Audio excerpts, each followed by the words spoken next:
At this moment, we don't have all the data, obviously, but there appears to be, number one, a bird strike. There are images of allegedly a bird strike on this aircraft just prior to landing. It appears to have impacted the right engine, so they probably had a right engine failure. It's a twin engine aircraft. You've lost one engine. Now, whether that caused a cascading series of problems in the cockpit, we don't know.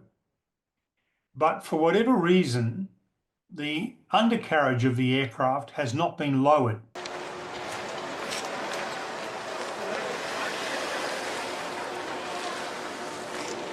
It should never have a wall anywhere near the runway, nowhere near it. So when you look at it, you see the plane exit the runway.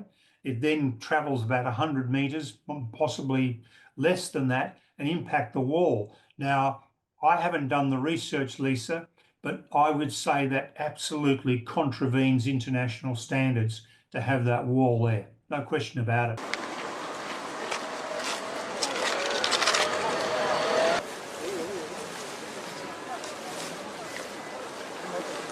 If they were going to make an emergency landing with the undercarriage up, why didn't the fire tenders lay foam on the runway?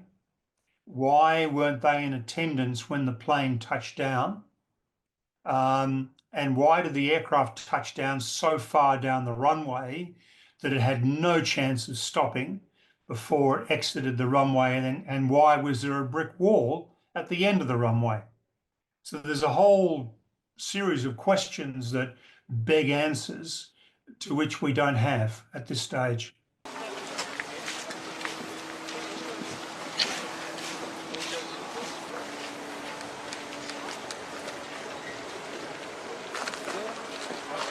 Some people suggest there could have been a hydraulic failure caused by the bird strike. I don't really see how that could be the case.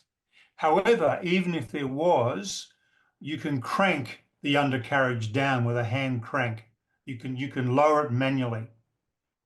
Now, whether the crew had enough time to do that, given the situation with the bird strike and the engine failure, how much fuel they had left, because they were on a long flight from Thailand, from Bangkok to Seoul. So they may not have had the fuel reserves necessary to go and hold off and crank the undercarriage down.